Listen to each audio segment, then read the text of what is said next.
भारत में अंग्रेजों का आना एक नए युग की शुरुआत माना जा सकता है। सन 1600 में कुछ अंग्रेजी व्यापारियों ने इंग्लैंड की महारानी एलिजाबेथ से भारत से व्यापार करने की अनुमति मांगी। इसके लिए उन्होंने ईस्ट इंडिया कंपनी के नाम से एक कंपनी बनाई। उस समय तक पुर्तगाली यात्रियों ने भारत की यात्रा का समुद्री मार्ग निकाल लिया था।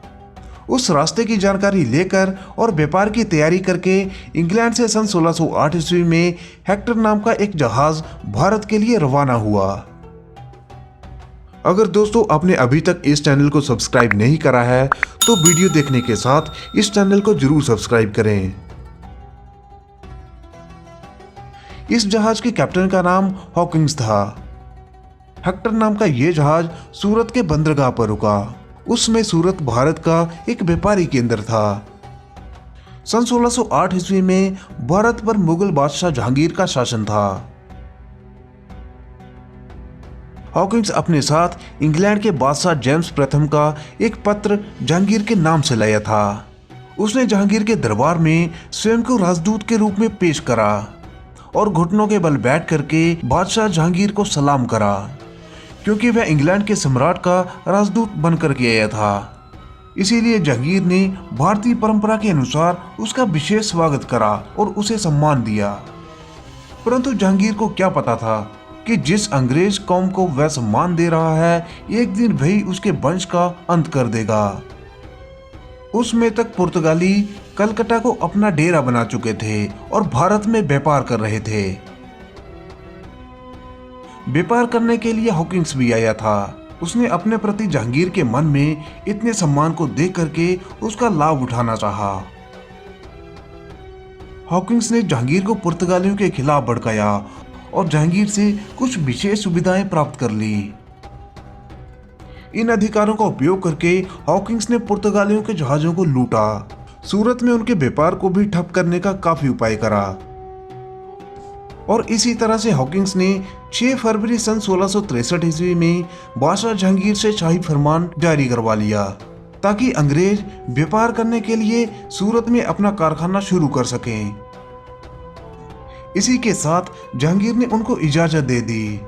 इसके साथ ही राज दरबार में इंग्लैंड का एक राजदूत रह सकता था। इसका परिणाम यह हुआ कि सन 1615 ईस्वी में सर थॉमस रॉ नाम से एक अंग्रेज भारत में राजदूत बनकर के आया। उनके इन सब छोटे छोटे प्रयासों के कारण ही सन 1616 ईस्वी में अंग्रेजों को भारत के कलकत्ता के क्षेत्र में व्यापार शुरू करने की अनुमति मिल गई। शाहजहां के शासनकाल में सन 1634 ईस्वी में अंग्रेजों ने शाहजहां के कहने पर ही कलकत्ता से पुर्तगालियों को हटा करके केवल स्वयं को व्यापार करने की अनुमति ले ली। उस समय तक कलकत्ता के बंदरगाहों पर अंग्रेजों को जहाज लाने के लिए चुंगी देनी पड़ती थी, किंतु शाहजहां की पुत्री का इलाज करने वाला अंग्रेज डॉक्टर जिसने कलकत्ता में जहाज लाने और माल पर चुंगी चुकाना माफ करवा दिया। औरंगजेब के शासनकाल में ही एक बार फिर से पुर्तगालियों का प्रभाव बढ़ चुका था। मुंबई का टापू उनके अधिकार में था। सन 1661 में इंग्लैंड के सम्राट को यह टापू पुर्तगालियों से दहेज में मिला था। सन 1668 ईस्वी में इस टापू को ईस्ट इंडिया कंपनी ने इंग्लैंड के सम्राट से खरीद लिया। इसके बाद अंग्रेजों ने इस मुंबई के टापू पर किलेबंदी कर ली। सन 1664 में ईस्ट इंडिया कंपनी की तरह ही भारत में व्यापार करने के लिए फ्रांसीसियों ने एक कंपनी बनाई। इन फ्रांसीसियों ने सन 1668 में सूरत, सन 1774 में पांडुचेरी में कई कोठियां बनवाई। उसमें उनका प्रधान दुमास था। सन 1741 में दुमास की जगह पर डुप्ले को नियुक्त किया गया। डुप्ले पहला यूरोपीय निवासी था जिसके मन में भारत के अंदर यूरोपियन साम्राज्य की स्थापना करने का विचार आया। डुप्ले को भारतवासियों में कुछ विशेष कमजोरियां नजर आईं, जिसका उसने भरपूर फायदा उठाया। एक यह कि भारत के राजा एक दूसरे के विरुद्ध लड़ाइयों के दिनों में विदेशी सेना के लिए कभी एक तरफ तो कभी दूसरी तरफ मिलते रहते थे, जिसका वे फायदा उठा सकते थे। दूसरी बात ये कि ड्यूप्ले को अगर सेना की जरूरत थी तो वह भारत में बड़ी आसानी से सेना का इस्तेमाल कर सकता था। शक्ति और सहनशीलता में भारतवासी यूरोप से बढ़कर थे, अपने अधिकारियों के प्रति वफादारी रखते थे, किंतु राष्ट्रवाद को लेकर के भारतवासियों में काफी अभाव था। उन्हें बड़ी आसानी से यूरोपियन ढंग से शिक्षा दी जा सकती थी और यूरोपियन अधिकारों के अधीन रखा जा सकता था। इसीलिए विदेशियों का ये सारा काम बड़ी ही सुंदरता के साथ भारतीय सिपाहियों के द्वारा निकाला जा सकता था।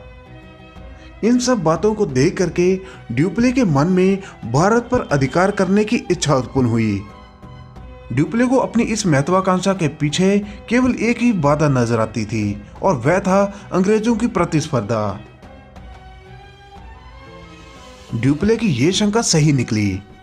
अंग्रेजों की निगाहें भारत के खजाने और यहाँ पर शासन करने के लिए लगी हुई थी।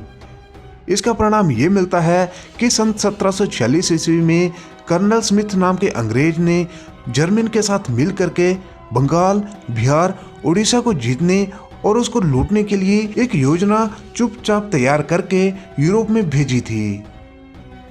तो दोस्तों, इतिहास पर आपको ये वीडियो कैसी लगी प्लीज कमेंट करके हमें जरूर बताएं।